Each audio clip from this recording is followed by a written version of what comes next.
सत श्री अकाल जी। सत श्री अकाल जी। जी मैं आशा मेहरा न्यूज़ 5 भारत चैनल से आई हूँ। मैं पिछले दिनों आके भी कवर करके गई हूँ। आज मैं यहाँ पर उस समय जब आई लंगर उस तरफ थी, आज इस तरफ लंगर है। तो मुझे आपका कुछ राय, आपका क्या विचार विमर्श है वो जानना चाहती हूँ। और कल जो सिंघू बॉर्डर पे हुआ उसके ऊपर भी आप जरा सा विचार विमर्श कीजिए। जो आपने अभी सवाल किया कि पहले जब आप लास्ट टाइम आए थे हमारा लंगर उस साइड था, आज हमने इस साइड किया। स्टार्टिंग से जिस दिन से ये आज शायद 20 दिन हो गए यहाँ पर, जिस दिन डे फर्स्ट सारे किसान यहाँ पर आए थे और सबसे पहले दिल्ली सिख गुरुद्वारा मैनेजमेंट कमेटी ने लंगर लगाए थे। उसके बाद धीरे धीरे जैसे जैसे संख्या बढ़ती गई हमारे को जगह की ज़रूरत ज़्यादा पड़ती गई।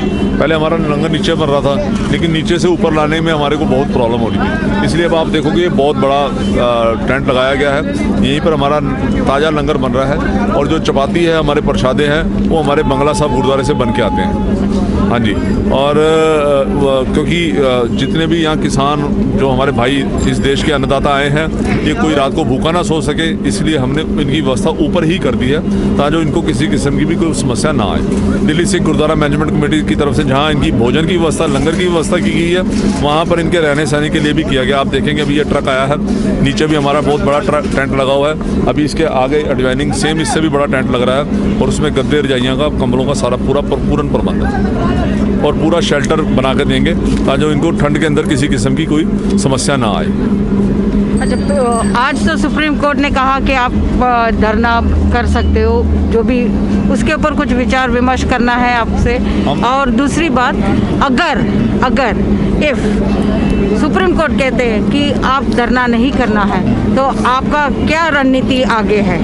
देखिए, इसमें बड़ी क्लियर बात है। मैं बहुत धन्यवाद करता हूं सुप्रीम कोर्ट का कि उन्होंने जो इस देश का अन्नदाता है, किसान का है, उसके राइट को उन्होंने राइट समझा। क्योंकि हिंदुस्तान के अंदर ये एक आज़ाद मुल्क है तो इसमें हर आदमी को अपना धरना प्रदर्शन करने का हक है, राइट है। तो सुप्रीम कोर्ट ने इसके ऊपर मोहर लगाई है, हम तो बहुत धन्यवाद करते हैं, हम इस फैसले से बहुत खुश हैं।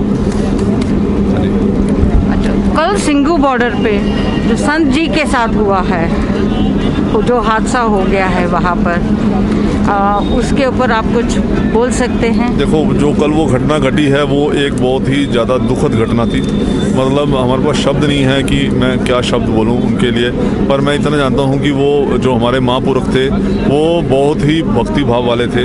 लेकिन जब एक इतना जो भक्ति भाव करता है, जो बंदा जो इतना महापुरुष है, संत आदमी है, अगर वो बंदा ये इतने किसानों की स्थिति देख के विचलित हुआ, ये आपको हम इमेजिन करना चाहिए कि उनकी उस टाइम मन की स्थिति क्या रही होगी जो उन्होंने इतना बड़ा स्टेप ले लिया। तो ये सरकारों को समझना चाहिए कि अब ये जो मूवमेंट है ये एक अलग रूप ले चुकी है और इसके ऊपर जल्दी से जल्दी सरकार को चाहिए कि इसके ऊपर कोई फैसला करे। देखो, आज ये जो सरकार है वो ये सारा हिंदुस्तान उसका परिवार है और 60 से 70 करोड़ अन्नदाता किसान हैं इस देश के अंदर। अगर सरकार ये 2-3 ऑर्डिनेंस वापस भी ले लेती है, इसमें सरकार की कोई नाक नीची नहीं हो जाएगी, लेकिन सरकार को अपना परिवार समझना चाहिए। मोदी साहब को चाहिए अपनी पूरी कैबिनेट के साथ मीटिंग करके इसको तुरंत फैसला ले। और ये कोई इतना बड़ा फैसला नहीं है कि ये एक MSP की बात है, राइटिंग की बात है। इसमें सरकार को चाहिए कि, और अगर सरकार करना चाहे, ये 5 मिनट के अंदर अंदर हो सकता है। आई मीन इनके फार्मर्स के बीच और सरकार के बीच में एक शब्द होती है ईगो। आप मैडम ये देखिए, ये जितने हजारों किसान यहाँ पर बैठे हैं, आपको किसी के माथे पे ईगो लगती है? या इतनी ठंड के अंदर कौन अपना? मेरा मतलब है सरकार से, सरकार के अंदर तो बहुत ज़्यादा ईगो है। सरकार अगर ये फैसला करती है, अभी तक आपके सामने कितनी मीटिंग्स हो चुकी हैं, किसी एक सिंगल मीटिंग का कोई नतीजा दिखा दीजिए। और मैं तो और बोलता हूँ, किसी एक सिंगल मीटिंग से हमारे को मिनट्स दिखा दीजिए। कोई मिनट्स तक नहीं है, वर्बली बात हो रही। वर्बली बात पे कौन विश्वास करेगा? कुछ तो राइटिंग में होना जिसके ऊपर ये किसान भाई हमारे कुछ विश्वास कर सकें। तो ये समझता हूँ सरकार की अभी मंशा या सरकार की नीतियाँ भी साफ नहीं है। सरकार की जिस दिन नीयत साफ होगी, मैं गारंटेड बोल रहा हूँ 5 मिनट के अंदर ये फैसला आएगा। अभी अगले कुछ आपका मीटिंग होने वाली है सरकार के साथ, उन्होंने आपको कुछ इंफॉर्मेशन दी है इसके ऊपर? देखो, उम्मीद है, इस उम्मीद पे दुनिया कायम है। हमारे को तो उम्मीद है पूरी कि सरकार जल्दी से जल्दी बुलाएगी और बुला के किसानों का दुख दर्द सुनेगी और जो इनकी मांगे हैं उसको पूरी करेगी। हमारे को पूरी उम्मीद है। आप सरकार के पास जाएंगे या सरकार आपके पास आना है? देखो, हमारे इधर से कोई ईगो नहीं है।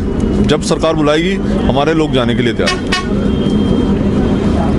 और आप सारे देश के किसानों को, सारे देश के नागरिकों को क्या कहना चाहते हो?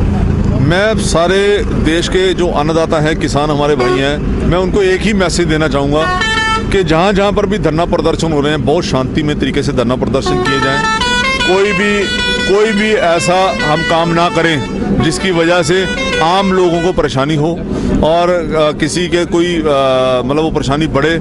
इसलिए बहुत शांतमय तरीके से धरना प्रदर्शन हो और हमारे को पूर्ण विश्वास है कि जितना सरकार इस टाइम प्रेशर में आ चुकी है, इसका फैसला जल्दी आना चाहिए।